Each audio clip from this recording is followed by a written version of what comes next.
Háblame de la circulación coronaria. Venga, mi.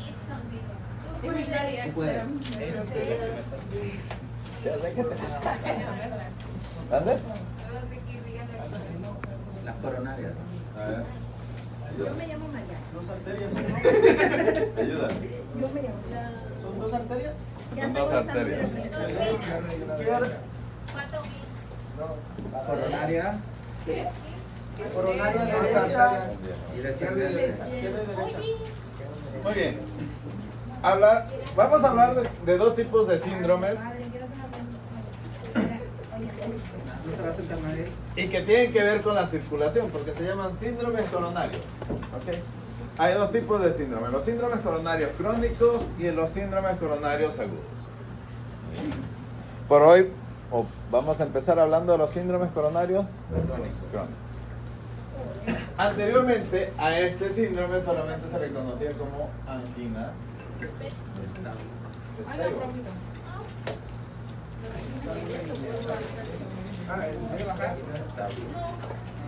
Actualmente ya no es nada más la angina, en sí ya no se llama ni siquiera angina.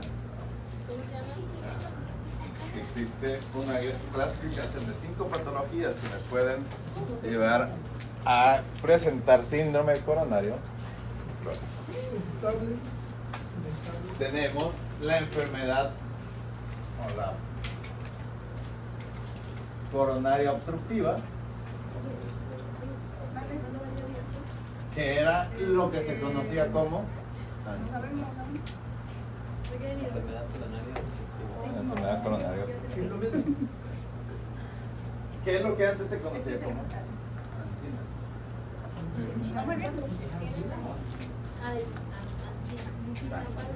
Ahora, para que ustedes puedan entender, deben de comprender cómo está irrigado el corazón, en qué ciclo se irriga, etc. Ya se lo saben.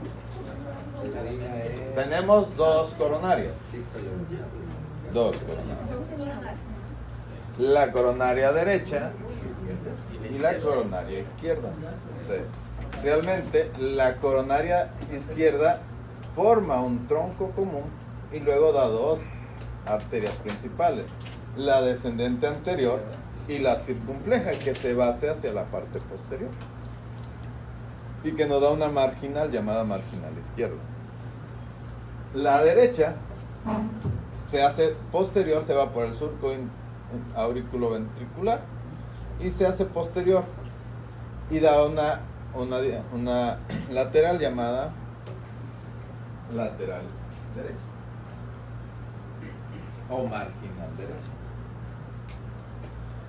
Todas ellas van a dar aparte otras arterias, lógicamente. Por ejemplo, la descendente anterior nos da las septales anteriores y las diagonales. La posterior me va a dar las septales posteriores. La descendente posterior normalmente está dada por la coronaria derecha, pero en un 30% aproximadamente de las personas está dada por la circunfleja. Estas arterias también van a dar una arteria llamada arteria del cono, que es de donde va a derivar la arteria que irriga el nodo sinusal.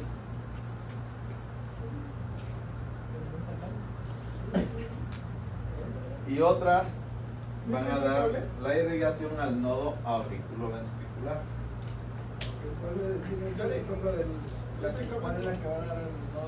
La del cono, que normalmente es la derecha. Y ahora van a decir, ¿y de eso para qué me sirve? Realmente para nada si no quieren ser médico. Si quieren ser médico, le va a servir de nada. Para ver la cara, ¿no? En la que se rompe.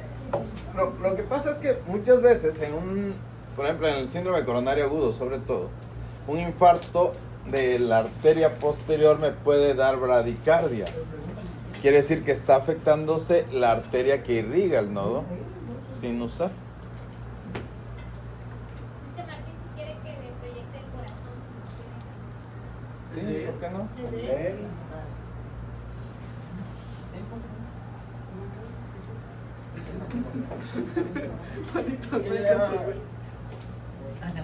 No alcanzo, güey, neta. Yo ni tengo Ah, pero no va a llegar allá. Si quieren, para que más por aquí. Sí. no voy a pedo, güey. Ya vas a hacer el programa. El otro día, el day, güey. ¿No pasó, Juanito? ¿No lo hiciste? Yo creo que sí. No. Ahí se sienta Juan y ya está acá. ¿Se sentó aquí? Allá están libres todos. Siéntense. Aquí está Martín. Ahí está Juanjo y ahí está Martín. Ya, Nata está allá. ¿Ahí? Sí. ¿Y Juanito? Pero ahí está Juanito. Pero aquí está Juanito. Luego, dentro de estas patologías del síndrome coronario tenemos otras que se llama isquemia coronaria no obstructiva y angina coronaria no obstructiva.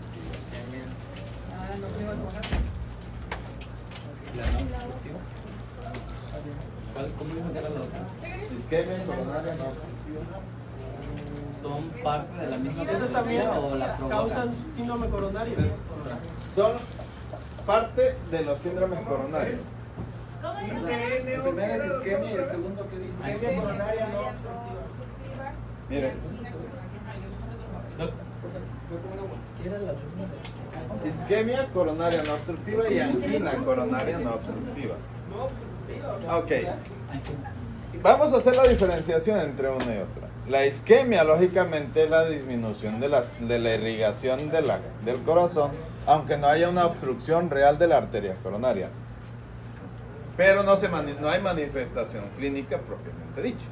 La angina es cuando ya hay una manifestación de esa obstrucción. Estas se deben a trastornos funcionales coronarios. Realmente no hay un proceso obstructivo, sino que tiene que ver con la microcirculación coronaria que tiene una disfunción. Le voy a pasar una guía, ya es viejita, se publicó el mes pasado. Ya sé. Y es mexicana, por cierto. Guía mexicana al síndrome coronario crónico. Sí, se la tienen que leer. Ahí también le voy a mandar la guía mexicana de POC 2025.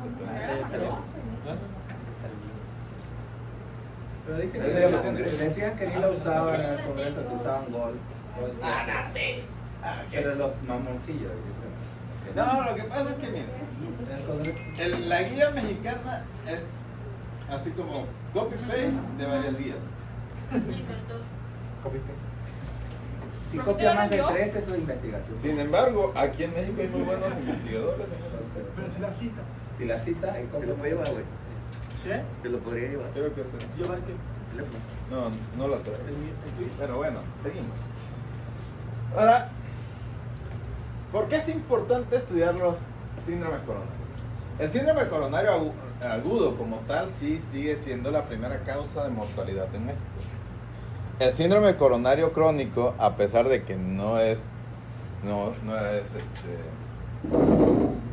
dentro de las primeras causas de mortalidad, para que suceda se tiene que convertir en agudo, sí causa mucha alteración a nivel laboral, porque cuando se presenta en personas jóvenes,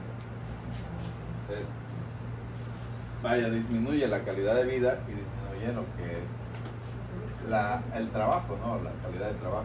Aquí hay otra parte que se llama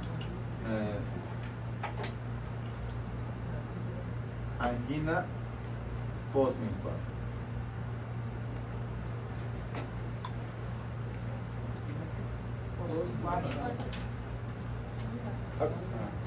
Cuando hablamos de síndrome coronario crónico, puede que el paciente... Eso entrarían dentro de los trastornos funcionales coronarios. Son No, cuatro, ¿no? ese sí es obstructivo. Ese es obstructivo, pero ¿por qué se pone aparte de este? Porque este se presenta en un paciente que ya tuvo un síndrome coronario agudo, un infarto agudo de miocardio, y que persiste con la angina, o sea que no se le dio terapia de reperfusión y que el paciente va a persistir con esa obstrucción. En cambio, esta que se llama enfermedad coronaria obstructiva crónica, es aquel paciente que no manifiesta o no manifestó síntomas de infarto agudo de miocardio, sino que se manifestó ya como tal, como una angina inestable. Perdón, una angina estable. En pocas palabras. Y luego tenemos la insuficiencia cardíaca por obstrucción, por isquemia coronaria. Insuficiencia. Todas estas se van a manifestar por algo simple. Dolor precordial,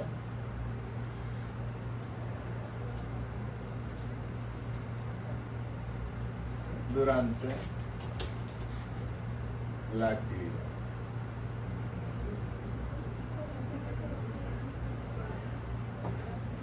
Muy bien.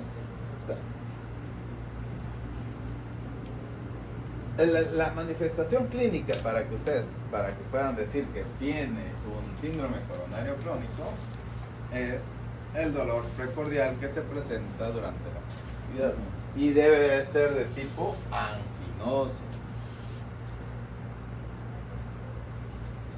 Por eso se le conocía como angina estable. ¿Por qué? Porque el paciente presentaba dolor cuando presenta dolor cuando hace una actividad.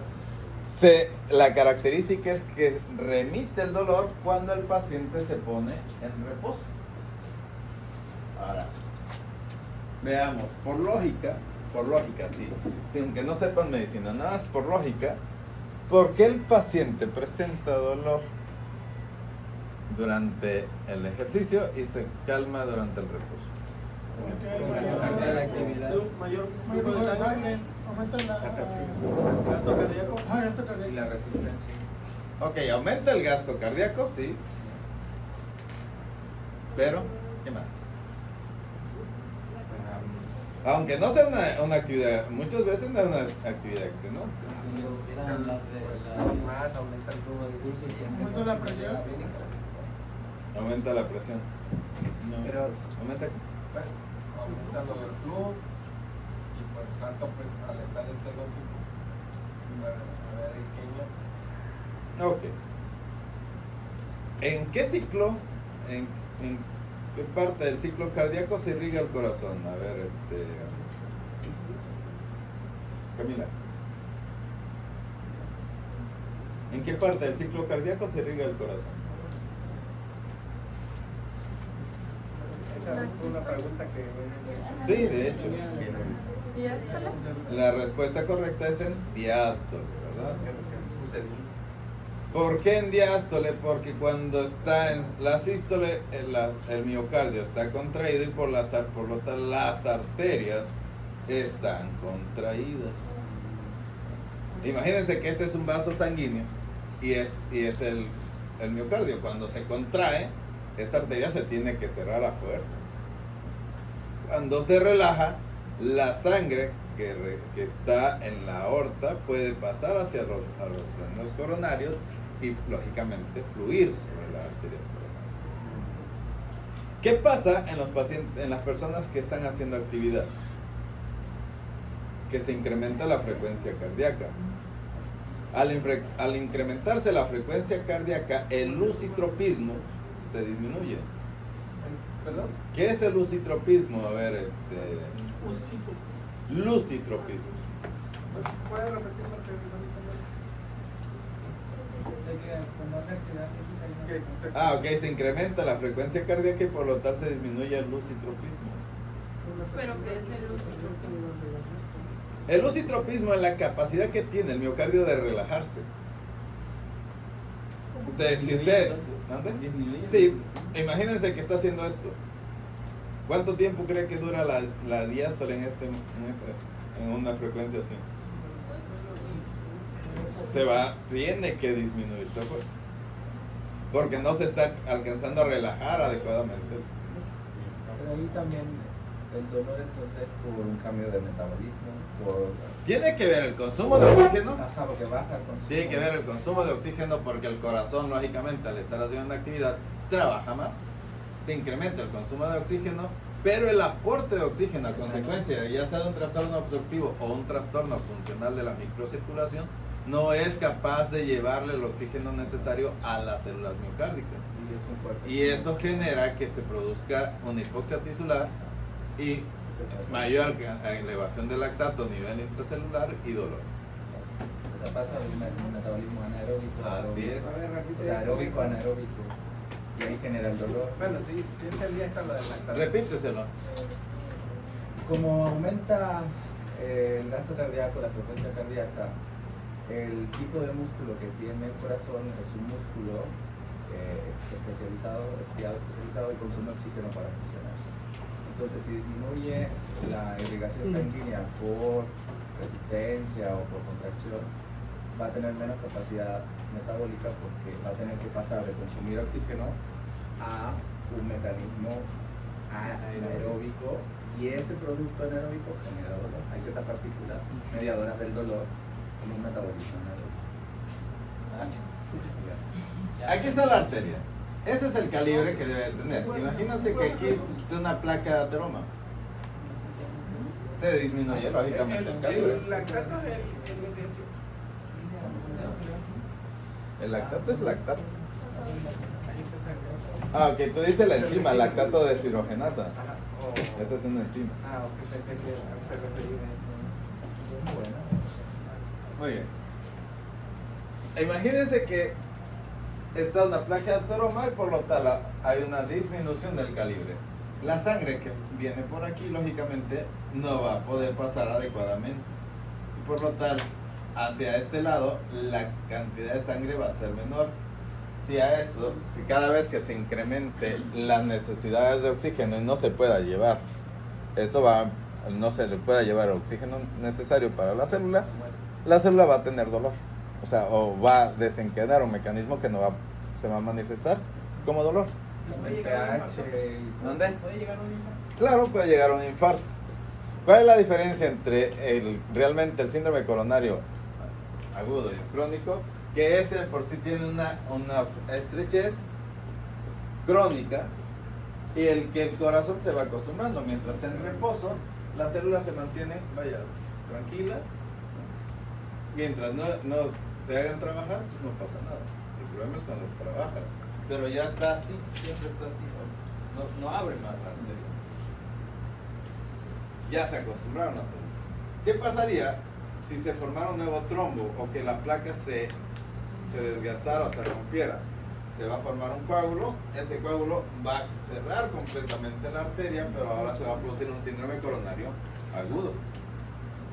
De hecho, el síndrome coronario crónico es un factor muy alto de riesgo para el síndrome coronario agudo, ¿no? Porque ya está ahí la obstrucción simplemente.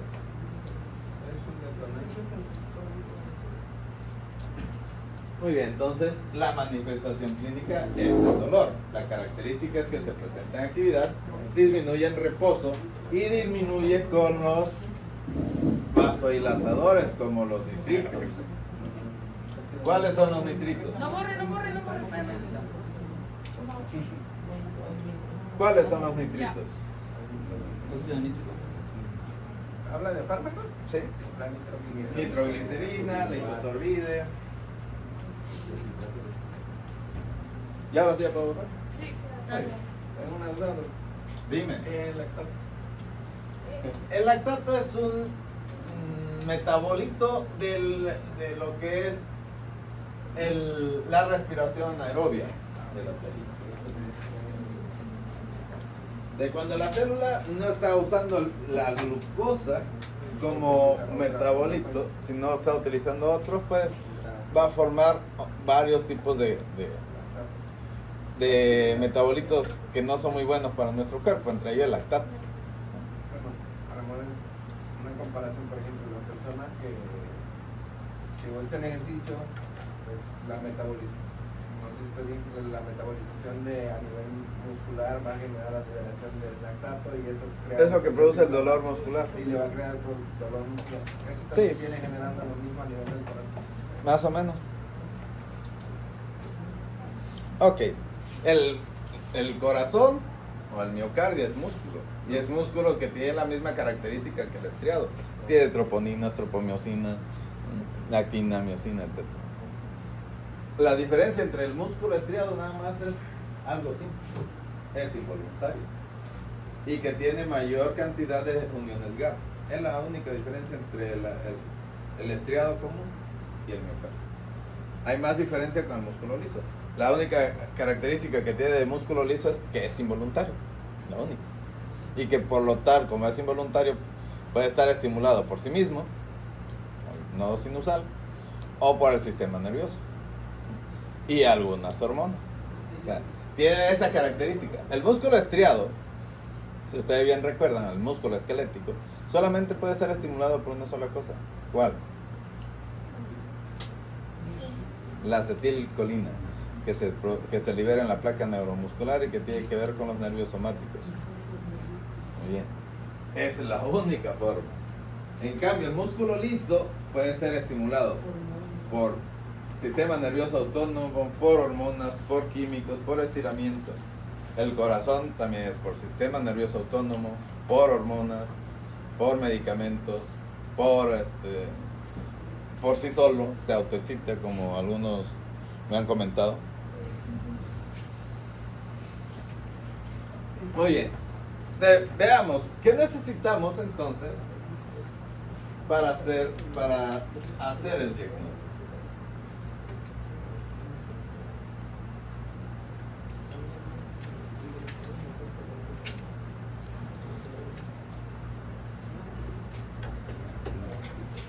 ¿Cuál creen que sea el estudio de elección para hacer el diagnóstico?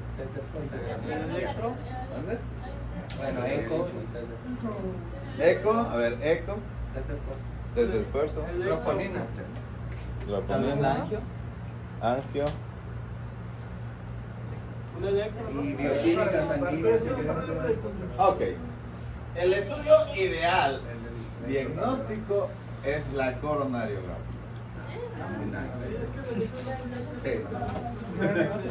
Es que Porque puede ser si hay un infarto. Pues sí, es normal. Una cara. Pero el problema es que no estamos viendo infarto. Pero puede llegar. ¿Perdón? Cuando llega. No, es que estamos debatiendo que por qué no un electro, porque Pero al haber dolor puede afectar a literalmente. ¿Por qué no un electro? Veamos, claro que le voy a pedir un electro. Diagnóstico diferencial. Normalmente va a salir. Ajá. Normal. Es que dijo que en reposo Pero se puede usar. solo cuando, cállate, incrementa cuando está en actividad y al tomar el electro va a estar en reposo. no se va a ver. Exacto. Pero se puede tomar para saber si tuvo un infarto. Como Maestra. ¿Qué? Eso. No por eso, no nada más porque sí sacaste 4 en el examen. Ya ves. Pero se puede usar para saber si hubo un infarto. Si hubo un infarto, si fuera posinfarto, este electro tendría ondas Q. Muy bien. Creo que no les he explicado lo que se ve en el infarto en el electro, ¿no? No. nada más vimos del Si gusta se lo adelanto. No, mejor paso por paso. Paso por paso. Es que lo vamos a ver en el síndrome coronario agudo. ¿eh? Por eso. Pero Bueno, entonces, paso por paso. Ahorita no hace falta. Ahorita estamos en crónico. Ok. El electrocardiograma es inespecífico. Me puede mostrar cambios crónicos, pero muy raramente me va a mostrar cambios agudos en un síndrome coronario crónico, porque no es agudo. Así es. Eco. ¿Me hace el diagnóstico? No, pero me ayuda para determinar el FEBI.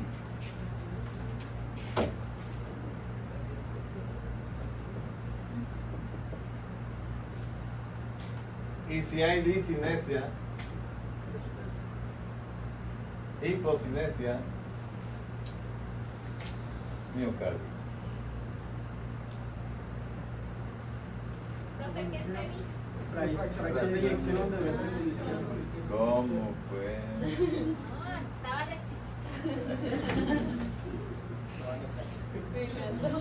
¿De cuánto es lo normal? Fracción de eyección, Ajá. Es cierto, 60%. 60%. Exacto, esa la tuve buena. 120 menos 60, ¿no? Ah, 60 por 20. Pero la mitad de 120. ¿Qué es la primera? Disinusión. Bueno, ya iba. Contero, ¿qué es el primero que se Era la mitad de 120. Muy bien. D, I, S, I. Hipocinesia. ¿Qué quiere decir? Que parte del corazón no se está contrayendo adecuadamente. Disinesia. ¿Qué quiere decir? Que el corazón, hay partes donde, así como parcheados, que se hace medio raro el corazón. Movimiento muscular incontrolado e incontrolado.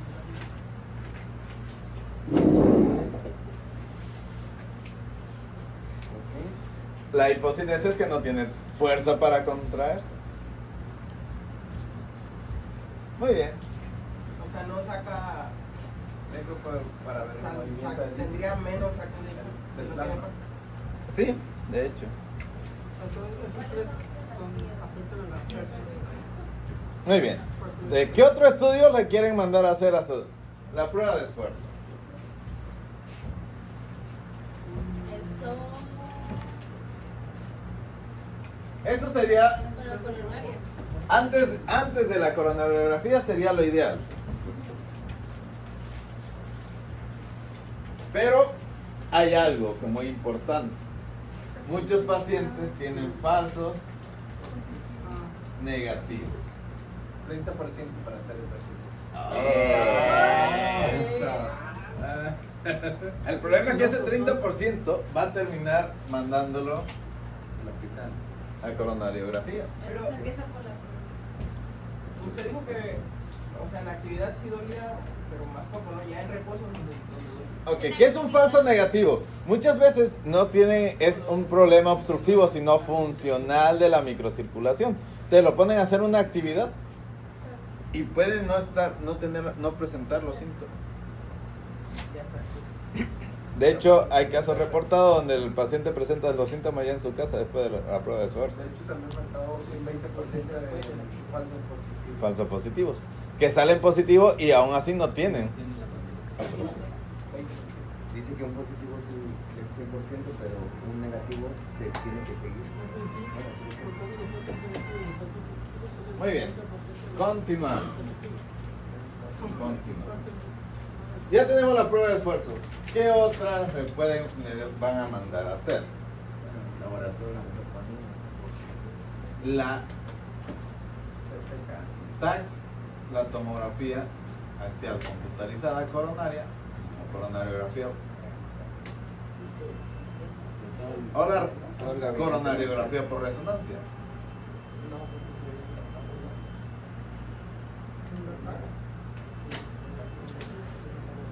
¿Qué? ¿Coriónica? Coronaria. Coriónica humana. Y esta me va a ayudar para sacar un índice llamado índice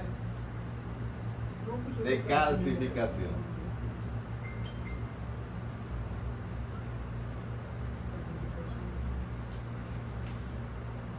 Busca ahí, ¿qué es el índice de calcificación? Coronaria, lógicamente.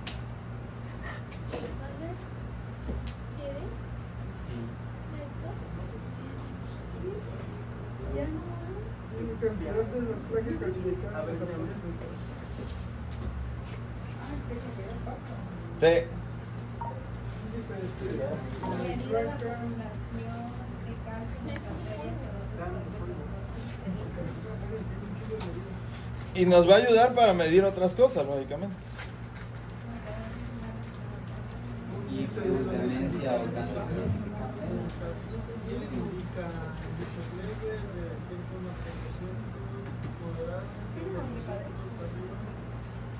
Muy bien.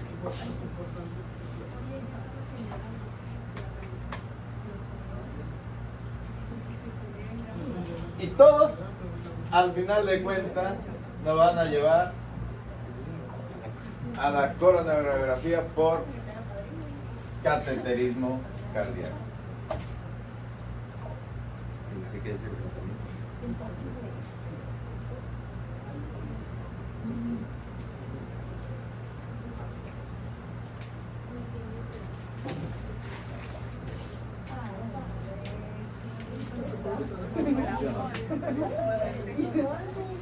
Siempre hace eso.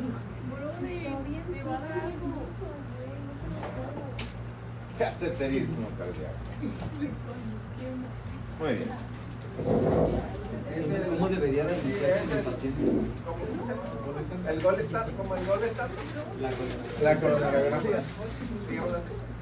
De hecho, el cateterismo cardíaco sería el gold estándar para terminar. Porque el cateterismo cardíaco te va a decir si es obstructivo o si es funcional. Ningún otro estudio. Bueno, la coronografía por resonancia y por tomografía lo llegan a. Podemos más o menos.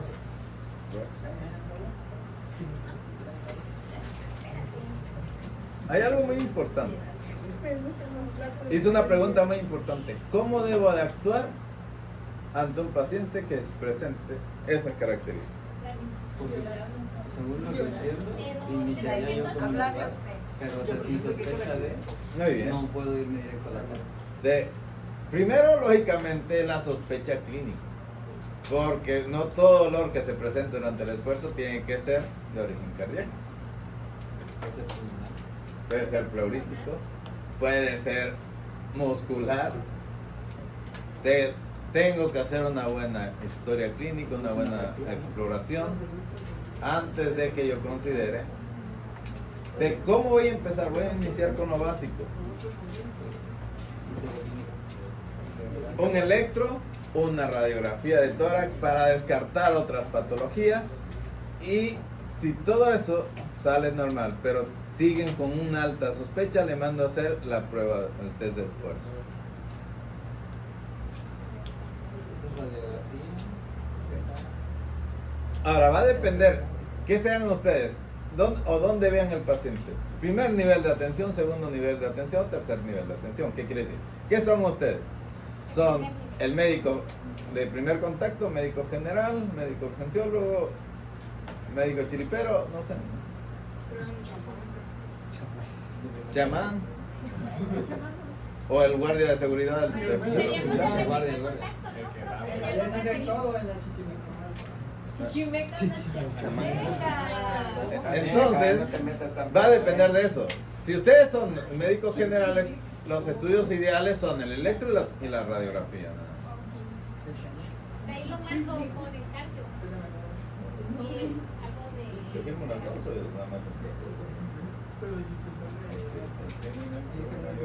Pero le hago otras pruebas. Yo lo voy a seguir con el Le hago la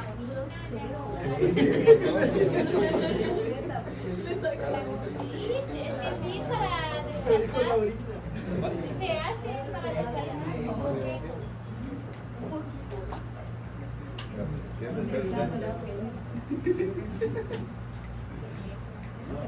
Pruebas de cáncer, Muy bien. Entonces, si ustedes ya están en un segundo nivel de atención, realmente el estudio que les sigue aún para el cardiólogo en segundo nivel de atención sería el test de esfuerzo. ¿Por qué no directamente a un cateterismo o por qué no directamente a una tomografía? Primero, porque lo más probable es que no lo tengan en el área donde. Un cateterismo de tercer nivel de atención. O privado. Sí. Pero casi en los privados, por ejemplo, aquí en Acapulco no lo hacen. Es más, En el agua lo hacen. Anteriormente se refirió al hospital y ya lo movieron al hospital, al Pacífico, y no sé si conozca al cardio El cardiomodinamista. Ajá. Y me dijo que les cobraba, que tenía pues pero sí llegó con con un proceso muy Agudo. Entonces le digo que necesitaba, entonces se lo llevaron ahí al Pacífico, ahí les dijeron que tenía las tres. Tenía tres. Tenía enfermedad de tres vasos. Tres arterias. Sí, no pido permiso. Entonces, de ahí le dijo que le cobraba por arteria, le cobraba 150. Sí, porque se hay que ponerle medicamento. Entonces, pues por el dinero, aparte luego la hospitalización. Pero cuando es por infarto, cuando es un síndrome coronario agudo, ahí se pasó un poquillo el cardiomodinamista. Porque la guía dicen que si tienes una enfermedad de tres vasos, abres la arteria responsable en ese momento del infarto. O sea, se le resuelve el problema agudo y posteriormente se le da cita para continuar con el tratamiento. De ahí, pues regresó al quemado. Y regresó al quemado y yo estaba en la guardia y se agilizó y se mandó a México. Y luego lo operaron. Qué bueno. Cuatro, sí. No, qué bueno que lo hicieron, porque sí está cañón. Sí. Ok, pero este no es el síndrome coronario agudo. Por eso. ¿A qué voy? Este no es una urgencia para mandarle a hacer una intervención percutánea. No necesito abrir la arteria porque la arteria está abierta. Simplemente hay disminución de la luz del vaso. Entonces, ¿qué se hace? Pero inicias. Ajá, Con estatina y muchas veces antiagregante. aún no llegamos al tratamiento. Tranquilo. Tú dijiste que fuéramos paso por paso. Pero se adelanta. Ah, Mira, si no vamos paso por paso, no voy a decir que te besen. No, hombre, tengo estómago, profe. otra vez. No de nuevo, dice. Que tiene muy sensibles. Ya hasta me están reclamando que todo lo que digo lo repites. No, es bien repitón. Sí, también. Ok, a ver, entonces, vamos paso por paso. Ante la presencia de dolor precordial con las características anquinosas, el esfuerzo y sospecha lógico de un síndrome coronario crónico, pues yo no puedo saber si es obstructivo o es funcional. Debo de confirmar primero que cumpla criterios para el síndrome coronario crónico. Le mando a hacer un electrocardiograma para ver si no tiene datos de infarto antiguo, si no tiene datos de isquemia miocárdica crónica, si no tiene datos de hipertrofia ventricular, etc. Todos los cambios posibles que se puedan dar en el electro. Le mando a hacer su radiografía y le inicio tratamiento. De hecho, ustedes pueden iniciar tratamiento. ¿Cuál es el tratamiento? Pues, realmente el tratamiento médico se divide en dos. Tratar los factores de riesgo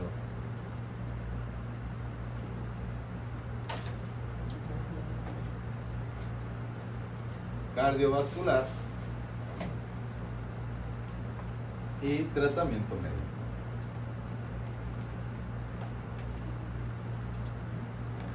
Y aquí es muy importante la estratificación del riesgo cardiovascular. También me va a ayudar a tomar decisiones de cuándo mandar a hacer cada uno de estos. Ahora bien, dígame cuáles son los factores de riesgo cardiovasculares y cómo se calcula el riesgo cardiovascular. Muy bien, tenemos factores de riesgo modificables. No modificables. Toxicomanía, Modificables el peso, sedentarismo, antecedentes familiares, actividad física Y lo curioso, y nutrición. Bueno, que los no modificables se consideran como indicadores de síndrome coronario. Así como marcadores de síndrome coronario. ¿Cuáles son los modificables? A ver. actividad física. Diabetes, dislipidemia, dislipidemia, actividad física, sedentarismo, modificable la diabetes.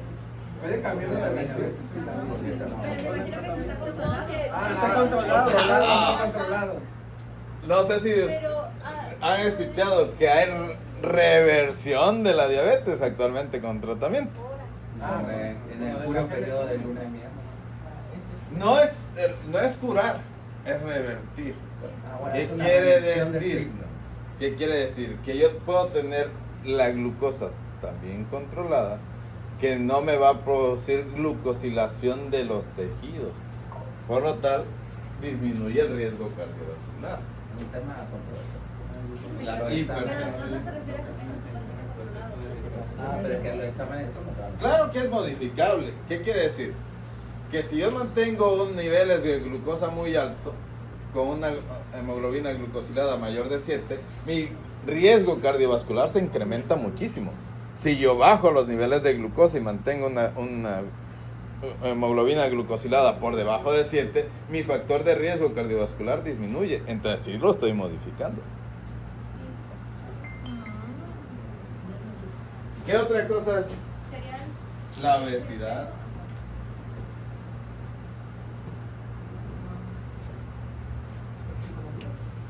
El no modificable ya que no energía, Edad, también con la la raza, sexo, raza, la religión.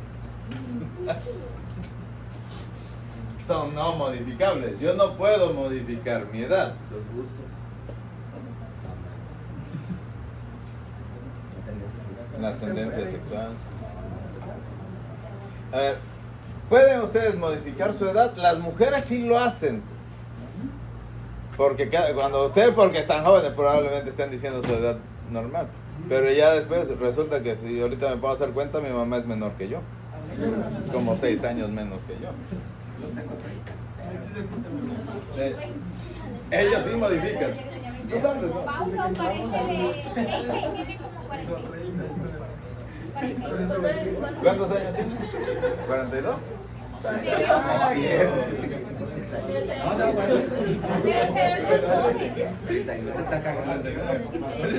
Dígale lo que le dije porque se ve tan joven. ¿Por qué te ves así? No puede ser. Güey, yo no la dije, güey. Se come colágeno. Se pone mascarillas. Se pone mascarillas, por eso. Control. Rico en Yo no proteínas. dije de qué, dije mascarillas. No, Ok, respeto, que vuelvo a ver. Yo no fui, güey. en serio. Vamos a continuar. Que después se la cree y me va a andar escribiendo el profe. No, mentira. No hay problema. Los albañiles también se embarran de cemento y no pasa nada. Todo por el día. Es parte de su trabajo. Lo que quiera. Dígale las cosas como son. No es Dios para perdonar. No, está bien. Por el 10, lo que sea. El profe no juzga. Ajá. ¿Cuántas internas no han pasado por él? Yo nada más las apoyo. Contra lo que caiga. Contra lo que sea. Está bien. Ya. Ya, seguimos. Ok, busquen ahí los criterios de Framingham o la clasificación de Framingham de los riesgos cardiovasculares. Ahí viene cómo se va a calcular. De Framingham ¿Framingham para? o criterios de Framingham de riesgo cardiovascular. De hecho hay una tabla, hay O una sea, en el IMSS calculadora. pero esa calculadora del IMSS no sirve, ¿o sí? ¿No es este, profe? Ay, es una tabla muy, Eso usted, ándale. Sí. Sí. muy grande. Es usted Manda al diabético, grupo. encargarse, Sí. diabético, recibe tratamiento, hipertenso, recibe tratamiento, presión arterial, edad, fumador. Lógicamente está viendo los riesgos cardiovasculares, luego le va a dar un puntaje y va a determinar ¿qué riesgo cardiovascular tiene? Y eso es muy importante, porque el riesgo cardiovascular, ¿qué significa el riesgo cardiovascular? Pues el riesgo de que le produzca un síndrome coronario agudo. Acuérdense, el síndrome coronario crónico como tal no le va a matar al paciente. Para que pase eso necesita convertirse en síndrome coronario crónico. Digo, Pero la ecuación del INS no lo usamos. Es lo que le ¿la puede utilizar? Sí. Sí. ¿Cuál sería bueno utilizar? La que manejan las guías es básicamente. Frank, y por ejemplo, estamos en la consulta acá. Lo que diga el hospital. Le sacamos el cálculo por la calculadora. ¿Sí? Es más fácil. No, no pueden utilizar la calculadora, no pasa nada. Sale, máster. Cuídate. Muy bien, ya tenemos los riesgos cardiovasculares. ¿Qué vamos entonces a manejar aquí en el tratamiento no farmacológico? Cambio de estilo de vida. Dejar el tabaquismo, dejar el alcoholismo. O sea, imagínense que usted va a consulta y le digan, ¿saben qué? Sí tiene una enfermedad grave, pero se puede curar si deja de fumar, deja de beber, hace ejercicio y come saludable. Pues usted va a salir diciendo, sí, me voy a morir. Profe, pero seamos realistas, es que no cambia. Ya. No. Yo me la imagino, pero el paciente. No, es que no me entendí. Es que le vamos a decir que haga ejercicio, que no. Sí Pero te es muy entiendo, difícil. yo sí te entendí, Shannon. Gracias. Es muy difícil, no va a cambiar su Claro, hábito. que es muy difícil, pero hay que explicarle y tratarle de dar alternativa. Por ejemplo, para el tabaquismo, hay que darle alternativa para que deje de fumar, ¿no? Para el alcoholismo también hay que darle alternativa para que deje de tomar. Para la obesidad hay que ver qué tipo de obesidad tiene el paciente. No es nada más, oye, haga ejercicio y coma menos, no. Hay que ver, o sea, es un manejo integral del paciente. Pero hay que hacer los cambios de estilo de vida. Los medicamentosos, lógicamente, vamos a tener antianginosos.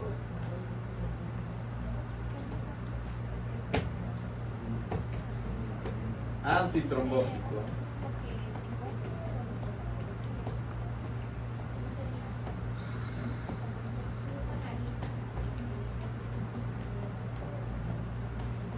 Y anticoagulante.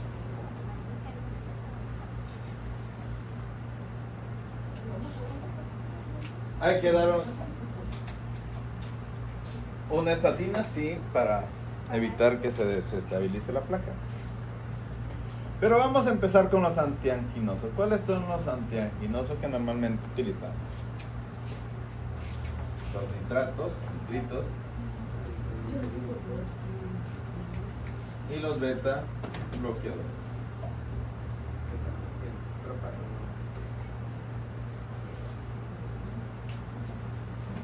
Pueden utilizarse otros, sí, pueden recomendarle un calcio antagonista no hidrinopiridínico. Pero empecemos con esos dos. ¿Cuál es el mecanismo de acción de los nitritos? Vasodilatación. El único problema es que produce vasodilatación, tanto arterial como venoso, y que pueden hacer secuestro coronario.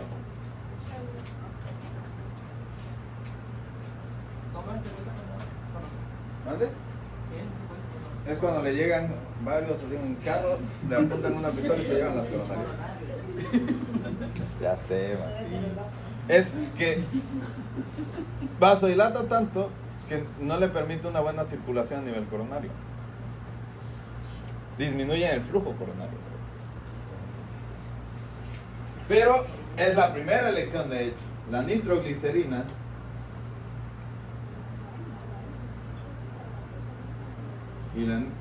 y la isosorbide son los de primera elección para el manejo del síndrome coronario crónico. Se lo pueden dar en tabletas sublinguales, tabletas tomadas o en parches. Aquí los parches sí pueden funcionar. Por ejemplo, y si el paciente no es hipertenso. ¿Si no es qué? Ok, no lo estás manejando para la hipertensión Pero digo, arterial. no se le va Muy difícilmente produce una hipotensión severa, a menos que le des en altas dosis. Pero no se va a mover. Va a estar en reposo. Va a depender también, lógicamente, si tú tienes un paciente que tenga una hipotensión arterial, o sea, que no esté manejando presiones arteriales normales, pues sí, va. Pero la dosis es lo más importante. Vas a iniciar, la dosis la inicias de acuerdo a la necesidad del paciente. ¿Cuál es la dosis ideal? Ustedes van a iniciar con una dosis, la van incrementando y hasta que logren una dosis adecuada que no le produzca descompensación, pero que lo mantenga asintomático, con actividad lógicamente, que el paciente pueda hacer actividad sin que presente molestia, esa sería la dosis ideal. ¿Cuál es la dosis? No hay una dosis estándar, ¿sí me entienden? Es jugarle ahí. Sí. Beta bloqueadores. ¿Cuándo están contraindicados los beta bloqueadores? Pues en personas adultos mayores, aquellos que ya tengan bradicardias, aquellos que hayan presentado síncopes o que tengan Un paciente asmático, por ejemplo. los asmáticos, pero aquí es una contraindicación relativa el asma. ¿Por qué relativa? Hay dos tipos de beta bloqueadores, los selectivos y los no selectivos. Lógicamente le voy a dar un cardioselectivo, pero ustedes deben de saber, a ver, O sea, ¿qué sería? Marien. Seretive. María, dime a quién le pregunto. Auli. Uli, muy bien, Uli. ¿Se puede cambiar? Vas a tirar una carta de esos que... Reserva. Muy bien, a ver, para todos. ¿Cuál receptor beta se encuentra en el corazón y cuál receptor beta se encuentra en el músculo liso bronquial? ¿Beta 2 dónde? Pulmón liso. Pulmón, muy bien. ¿Beta 1? Corazón. Lógicamente, si yo tengo un paciente que sea asmático y tengo la necesidad de darle un beta bloqueador, pues le voy a dar un beta 1 selectivo para evitar que me bloquee el beta 2. ¿Cuál sería la función del receptor beta 2? Porque es importante. En los pacientes con asma. Relajación del Produce relajación del músculo bronquial. Entonces, si yo le evito o lo bloqueo, en vez de relajarse, se va a contraer produciéndome broncoespasmo y sintomatología del asma. Eso es muy importante. ¿Cuándo voy a indicar otro tipo de tratamiento? Hay dos tipos de tratamiento extra: cateterismo o cirugía.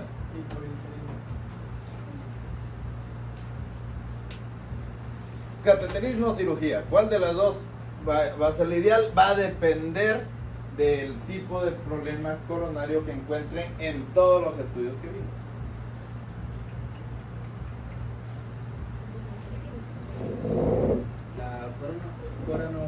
La coronografía. Y el cateterismo van juntos. Sí, puede ser coronografía no invasiva como medio de TAC o ya hacer el cateterismo cardíaco. Que es al final de cuentas hacer una coronografía. O sea, hacérselo ahí mismo. Pues, invasiva. De una vez que esté ahí. La ventaja de eso es que puede ser diagnóstico y al mismo tiempo. ¿Cómo se llama la que abre la pierna y... No, Lo que me hicieron la tía, güey. Pero esa es otra cosa. la clase Sí, así se llama angiografía coronarial. Profe, hay que hacer una gasolina. Pero por la para femoral, cuando es arriba. síndrome coronario agudo, cuando es síndrome coronario agudo se llama ISP, intervención coronaria percutánea. Y sí, se hace por medio de la arteria pulmonar. ¿Por qué de la arteria? ¿Por qué tiene que ser arterial? Porque necesitamos llegar a dónde? La arteria Al ventrículo, digamos, necesitamos llegar a la aorta para poder entrar al seno coronario. Porque, por ejemplo, nosotros ponemos catéter venoso centrales, pero ¿a qué lugar llega un catéter venoso central? La subclavia y la subclavia. Al ventrículo derecho máximo. No va a llegar a la aorta nunca. Por eso necesita ser arterial. ¿Dudas hasta ahí, jóvenes?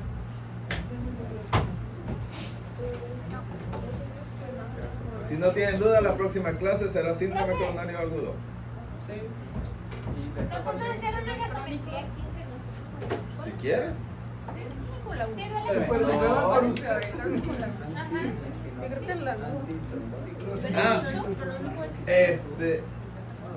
estoy consiguiendo la posibilidad de que puedan ir algunos a hacer o vayan de uno por pareja a la clínica 9 a hacer ultrasonidos. Bueno, no lo van a hacer ustedes, ¿verdad? Pero sino para que aprendan. O sea, no, pero sí, o sea, el maestro le puede enseñar ahí. Y si no hay mucha chamba, lo puede dejar. De hecho, van a ir así.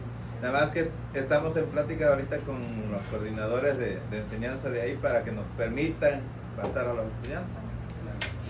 Es mi amigo el ultrasonografista. Pueden aprender mucho ahí para hacer. Van a hacer ultrasonido más que nada de abdomen, pero pues, los que quieran ir. No va, no. Nada más que déjenme que me confirmen y listo. La otra es que hay un curso de lentes. Gracias. El ultrasonido, el ultrasonido yo creo que te va a decir. Sí, ese es gratis. ¿Y el curso? Lo del ultrasonido es en las tardes.